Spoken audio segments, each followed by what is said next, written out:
Hello student, for 12th class, revision of prose, lesson 6 women's education। ये lesson आपका चल रहा था और इससे पहले आपको पढ़ाया था relevant needs of the present generation. यहाँ तक देखिए आप लोग, मिला। आपका उद्देश्य इस प्रकार से होना चाहिए कि जो वर्तमान पीढ़ी की आवश्यकताओं को पूरा करने वाला हो।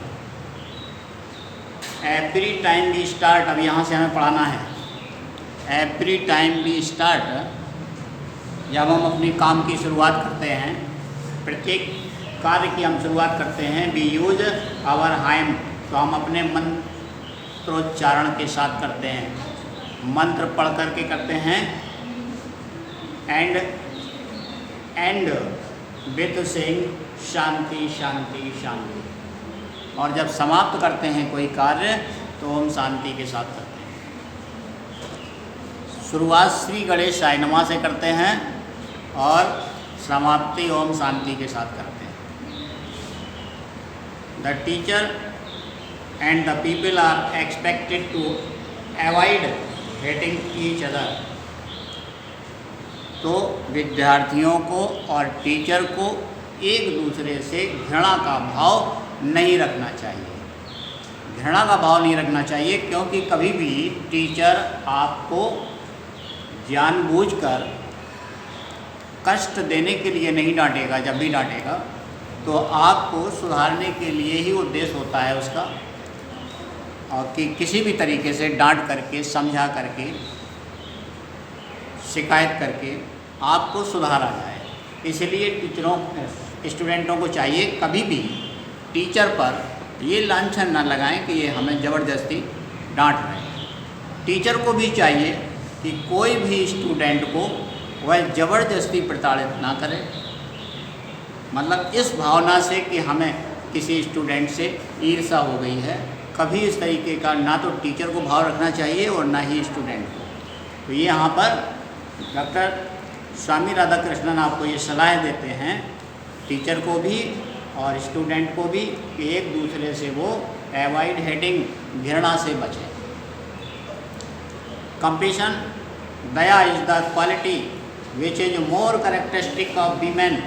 कह रहे दया का गुण महिलाओं के लिए ज़्यादा ही आवश्यक होता है। मोर कैरेक्टरिस्टिक्स ऑफ वीमेन, महिलाओं के लिए ज़्यादा है, ज़रूरी, देन ऑफ मैन, मनुष्यों की अपेक्षा। मनुष्यों की अपेक्षा अर्थात पुरुषों की अपेक्षा महिलाओं में दया का गुण अधिक आवश्यक होता है। आई रीड, अब ये क्वेश्चन हो सकता है क्यों आवश्यक होता है, तो इसके बहुत सारे आंसर हैं आपके पास।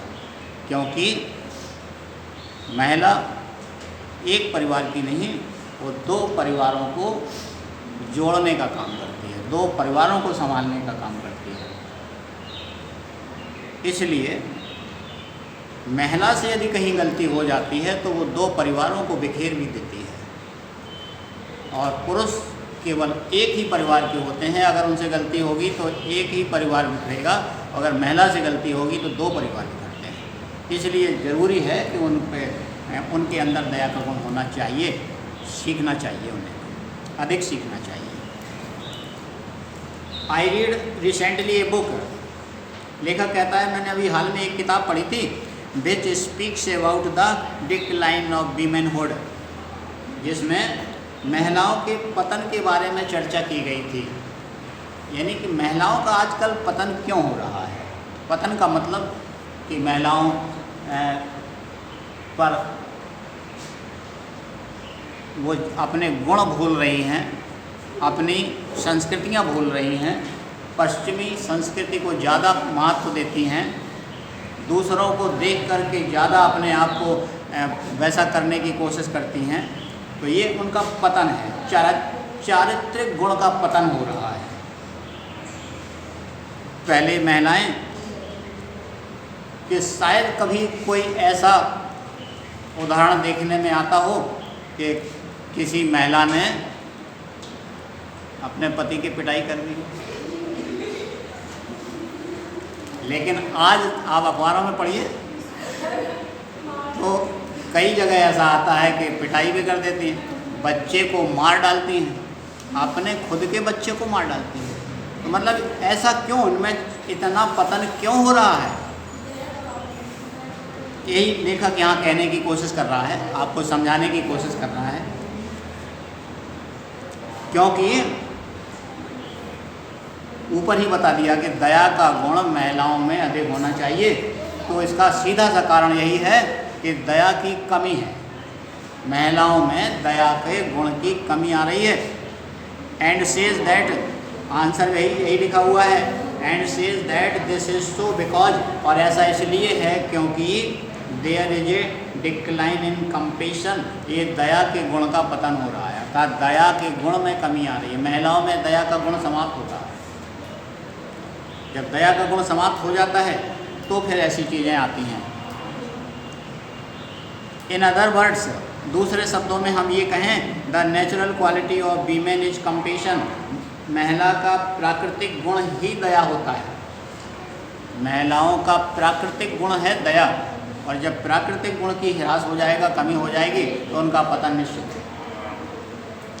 If you do not have compassion, अगर आपके अंदर दया नहीं है, यहाँ पर यू की मतलब, यू का मतलब केवल महिलाओं से नहीं है, यहाँ यू का मतलब पुरुषों से है, मतलब मानवता से, पूरे मनुष्यों से है। यदि आपके अंदर दया नहीं है, यू आर नॉट ह्यूमन, तो आप मनुष्य नहीं हैं।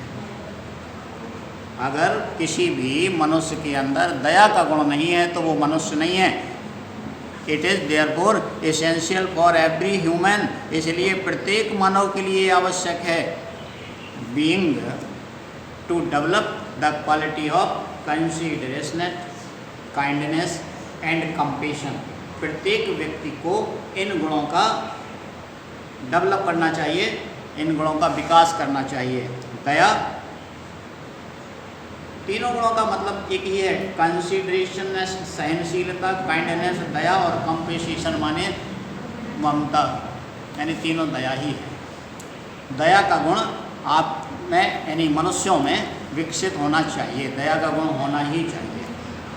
अगर दया का गुण मनुष्यों में नहीं है तो वो पशु नहीं है, मनुष्य नहीं है। विदाउट दीज क्वालिटीज़, बिना इन गुणों के, we are only human animal, केवल हम मानव पशु हैं। मानव पशु, निरा पशु, मात्र एक पशु हैं, नॉट मोर देन दैट, और इससे ज़्यादा कुछ नहीं है। अगर दया के गुण की हमारे अंदर कमी है तो हम, मैथिली शरण गुप्त ने लिखा था कि बिना पूंछ का पशु है इंसान। मैथिली शरण गुप्त ने लिखा था कि बिना पूंछ का पशु, पशु की पूंछ होती है, केवल ये पहचान है उसकी कि वो पशु है, लेकिन हमारी पहचान नहीं है, बिना पहचान के पशु है, अगर दया का गुण नहीं है। There is a famous verse, एक प्रसिद्ध कहावत है, विच टेल्स अस, जो हमें कहती है, बताती है, संसारा विश्व वृक्षस्य, संसार विश्व का वृक्ष है। इन दिस इम्परफेक्ट वर्ल्ड, इस अपूर्ण संसार में, संसारा, there are two fruit of inimitable quality, इसमें दो गुण, दो फल हैं जिस अलग अलग क्वालिटी वाले। There are the study of our great classics, study of our great classics, हमारे महान ग्रंथों का अध्ययन, and communion with great mind, और अच्छे पुरुषों की संगति। यानी दो चीज़ों से हमें ज्ञान प्राप्त होता है, अपने ग्रंथों का अध्ययन करने से और महापुरुषों की संगति करने से। These two are the thing, यही दो चीज़ें ये ऐसी हैं, कौन सी? ग्रंथ और महापुरुष, यही दो चीज़ें ऐसी हैं, which mould man's mind and heart, जो मनुष्यों के हृदय को और मस्तिष्क को मोड़ सकती हैं। कहते हैं संगति से ही व्यक्ति अच्छा या बुरा बन सकता है। बुरा व्यक्ति भी अच्छा हो जाता है और संगत से अच्छा भी बुरा भी हो सकता है। तो ये दो चीज़ें ऐसी हैं जो मनुष्य के हृदय और मस्तिष्क को बदल सकती हैं। I am anxious that our great classics should be studied. और लेखक कहता है कि मुझे बड़ी खुशी है, एनेक्शियस उत्सुक हूँ, that our great classics should be studied, कि हमारे धर्म ग्रंथों का अध्ययन किया जाए, यानी अपने धर्म ग्रंथों का अध्ययन किया जाए। The classics of all countries, सभी देशों के धर्म ग्रंथ, of which we are the inheritors, जिनके हम निवासी हैं। यानी केवल लेखक ये नहीं कहता है कि हमें अपने का, जहाँ के जो लोग निवासी हों सभी को अपने अपने देशों के धर्म ग्रंथों का अध्ययन करना चाहिए। It is in a small dialogue in the Upanishad, Upanishad में एक छोटा सा डायलॉग है। That a question is put, एक प्रश्न किया जाता है, एक प्रश्न उठता है, what constitutes the essence of good life. Correct, किस चीज़ का अपनाया जाए, कौन सी चीज़ के अध्ययन से, कौन सी चीज़ के हम प्रयोग से जीवन अच्छा बन जाता है। करें ऐसी कौन सी चीज़ है जिसको करने से हम अच्छे बन जाएंगे। द टीचर रिप्लाइज, गुरु उत्तर देते हैं इस बात का, did not you here the answer. कौन सी ऐसी चीज़ है, प्रश्न ये है कि जिसको अपनाने से आप अच्छे बन सकते हैं। तो गुरुजी इसका उत्तर देते हैं, आपने सुना नहीं, there are thunder step, the, और 3 बार वो थंडर स्टेप ताली बजा करके कहते हैं, द, आवाज़ निकली, द, 3 बार आवाज़ करके उन्होंने उत्तर दिया। और इमीडिएटली द टीचर एक्सप्लेन, और फिर इसका एक्सप्लेन किया। इसका मतलब क्या हुआ, that these where the essence of good life, यही आवश्यक है अच्छी जीवन के लिए। दम, दान, दया, द 3 बार दा का मतलब दम, दान, दया, ये 3 चीज़ों का, गुणों का होना आवश्यक है जिससे आप अच्छे बन सकते हैं।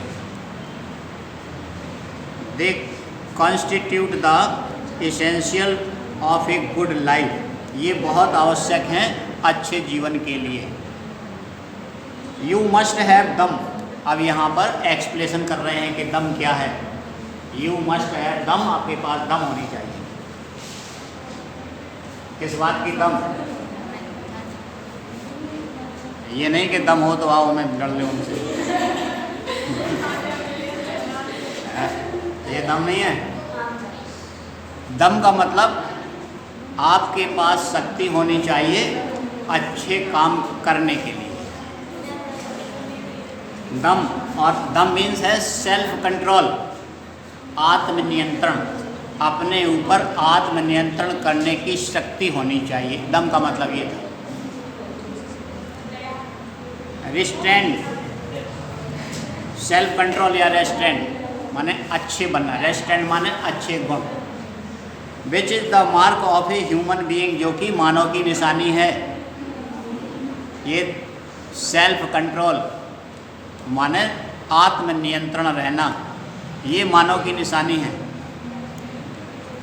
ये नहीं कि टीचर आपको पढ़ा रहे हैं और आप बातें कर रहे हैं, ये सेल्फ नियंत्रण नहीं है। सेल्फ नियंत्रण ये है कि जब तक कोई है उस समय तक अपने आप को कंट्रोल में रखें, सुनते रहें, ये अपने आप को नियंत्रण में रखना। यहाँ इसकी बात कर रहे थे। ये ह्यूमन की निशानी है, मानवता की निशानी है। इन द रामायण, रामायण में भी इस बात का जिक्र है। सेल्फ कंट्रोल, आत्मनियंत्रण सबसे बड़ा गुण होता है। लोग इन the Ramayana when Lakshman set out for the forest, जब लक्ष्मण जी वनवास के लिए चले, सेट आउट माने वनवास के लिए स्टार्ट हुए। हिज मदर टेल हिम, उनकी माँ ने उससे कहा, look upon Ram as your father, Ram को अपने फादर दशरथ की तरह देखना। आज के बाद आपके फादर राम ही हैं। यानी नियंत्रण में रखना अपने आप को कि भाई से कभी कुछ कहना देना, भाई को कभी कुछ दूसरा न समझ लेना, आपके पिता ही हैं। Look upon Sita as myself as your mother, और सीता को अपनी माँ यानी मुझे ही समझना। लक्ष्मण को उपदेश देते हुए सुमित्रा जी ने ये कहा कि आज के बाद राम ही आपके पिता और सीता ही आपकी माँ। Look upon the forest as Ayodhya वो माई डियर, और जंगल ही आपकी अयोध्या है। यानी आपको अब अयोध्या नहीं, अयोध्या के सुख नहीं मिलेंगे, जंगल में ही आपको सुख ढूंढना है, वही आपकी अयोध्या है। ये गुण, ये सेल्फ नियंत्रण की उन्होंने शिक्षा दी थी कि अब आप अपने आप को कंट्रोल में रखना। अभी तक आपने जितने सुख भोग लिए और सुख की चिंता करके दुखों को आप देख करके वहाँ से भाग खड़े ना होना, ये कहा था। उपदेश ये था कि कष्टों को देख करके कहीं अपने कर्तव्यों को ना भूल जाना। There are ever so many thrilling stories in our classics. कह रहे ऐसी बहुत सी कहानियाँ हैं हमारे धर्म ग्रंथों में, which will instil into us great moral strength, जो हमारे अंदर नैतिक शक्ति भरती हैं, जोश भरती हैं। बहुत सी ऐसी कहानियाँ हैं कि जो हमारे अंदर जोश भरते हैं। आप बार बार ये सब जानते हैं, फिर भी बार बार आप कहीं पर भी अगर रामायण होती है, भागवत होती है, तो आप सुनने जाते हैं प्रवचन। क्यों जाते हैं? जब बार बार सब पता है आपको कि वही सुनाना है, वही कृष्ण है और वही अर्जुन है, सब कुछ वही है। क्योंकि ये आपको बार बार जोश भरती हैं, इसलिए सुनने जाते हैं। आपको बार बार अच्छे काम करने की प्रेरणा देती हैं, आप कहीं भूल ना जाएं, आत्मनियंत्रण आप ना खो दें, इसलिए हम लोग बार बार उनको सुनते हैं। यही कह रहे हैं कि ऐसी बहुत सारी कहानियाँ हैं जो हमारे अंदर चारित्रिक गुणों को भरती हैं, मोरल स्ट्रेंथ माने नैतिक शिक्षा को भरती हैं।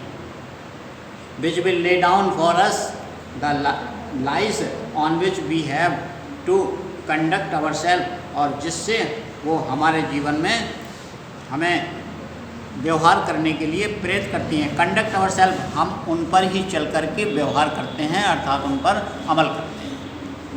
जो हमें हमारे धर्म ग्रंथ सिखाते हैं उन पर हम चलने की कोशिश करते हैं। Give us good women we will have a great civilization. लेखक कहता है कि हमें अच्छी महिलाएं दो, we will have a great civilization, हमारी सभ्यता अच्छी होगी। महिलाएं अच्छी होंगी तो हमारी सभ्यता अच्छी होगी। Give us good mothers we will have a great nation, और हमें अच्छी माताएं दो तो हमारा राष्ट्र अच्छा होगा। यानी माताओं को ज़्यादा वरीयता दी गई है। महिलाएं अच्छी होंगी तो सभ्यता अच्छी होगी, लेकिन माताएं अच्छी होंगी तो हमारा देश आगे बढ़ेगा, हमारा देश अच्छा कर पाएगा। ठीक है, बस यहीं तक रहने दीजिए और आप लोग टिक कर लीजिए।